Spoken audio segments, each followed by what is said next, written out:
Alors on le rappelle, avec cette CAN, les célébrations continuent. On a fait le point il y a quelques instants avec Ababacar Tounkara. Les Jeux continuent d'ailleurs. Il a un second passage à 8h45, tout pile, pour nous redonner le calendrier des prochains matchs.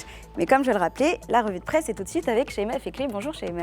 Bonjour Mariam. Alors aujourd'hui, on commence par le Maroc et comme on le disait en sommaire, la presse nous indique que l'année prochaine, Fès est vraiment la prochaine destination à visiter.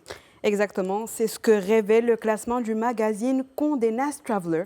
La cité impériale séduit par sa médina millénaire, son artisanat et son riche patrimoine culturel, rapporte le 360. Parmi les atouts mis en avant par le magazine, la réouverture prochaine du Palais Jameï, hôtel patrimonial emblématique après 10 ans de travaux, un projet qui s'inscrit dans un vaste programme de réhabilitation dans la Médina, l'une des mieux conservées au monde.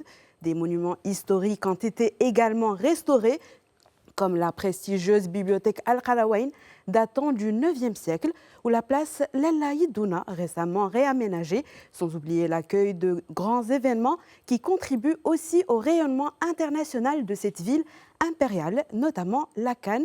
Autant de raisons qui placent cette capitale spirituelle parmi les destinations à ne pas manquer.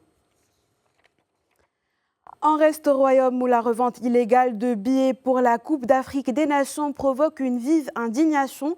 La police judiciaire a ouvert des enquêtes visant 8 personnes soupçonnées de revendre des billets via des canaux non autorisés.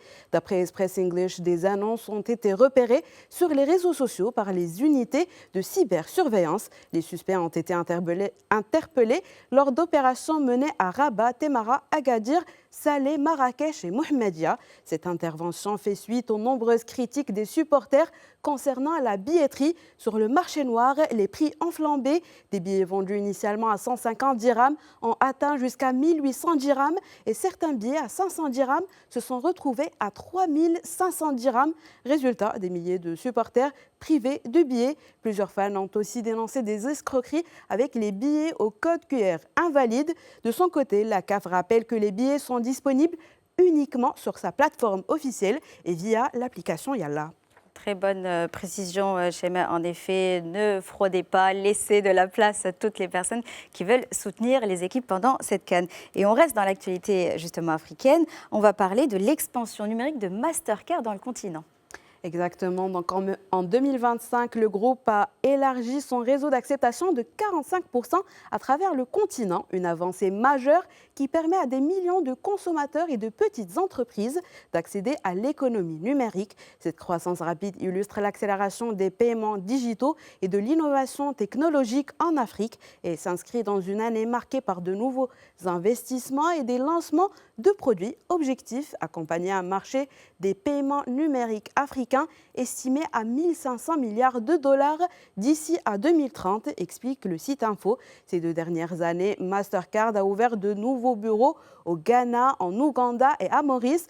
D'autres marchés sont évidemment visés dès 2026. Le groupe a également augmenté ses effectifs de près de 20% pour renforcer les compétences locales et proposer des solutions adaptées aux réalités africaines. Direction à présent l'Afrique de l'Ouest qui tire la sonnette d'alarme. L'archipel des Bijagos en Guinée-Bissau est gravement menacé par l'avance de la mer. Ce territoire composé de 88 îles et îlots abrite une biodiversité exceptionnelle. D'ailleurs, ce site a été récemment reconnu patrimoine mondial de l'UNESCO, mais cet Eldorado est en danger. Le Figaro rapporte que des acteurs locaux confirment que certaines plages reculent de jusqu'à 2 mètres par an, alors que d'après les autorités, la côte perd même 5 à 7 mètres chaque année, menaçant les mangroves et les modes de vie. En cause, le réchauffement climatique, l'érosion côtière, mais aussi l'impact humain. Urbanisation, déchets et absence de politique de protection fragilisent ces îles. Une situation critique pour les 25 000 habitants dont les activités dépendent directement de cet écosystème.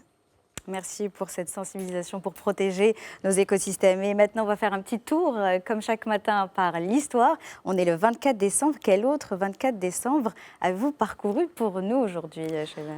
Donc, on revient 57 ans en arrière. Apollo 8 offrait un Noël historique autour de la Lune avec un message de paix pour la Terre en est le 24 décembre 1968 et 3 hommes viennent de réaliser un exploit historique. Ils sont en orbite autour de la Lune pour la première fois.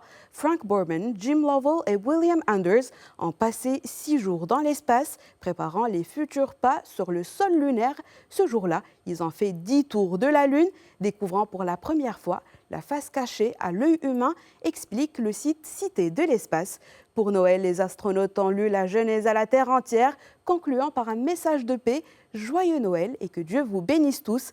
Le 25 décembre, la manœuvre de retour vers la Terre a été un succès, confirmé par Jim Lovell. Aujourd'hui, 57 ans plus tard, la NASA continue de regarder la Lune avec le programme Artemis en préparation de futurs voyages habités vers Mars. Merci Shaima, donc on a peut-être même déjà l'éphéméride de demain. Merci infiniment pour cette revue de presse.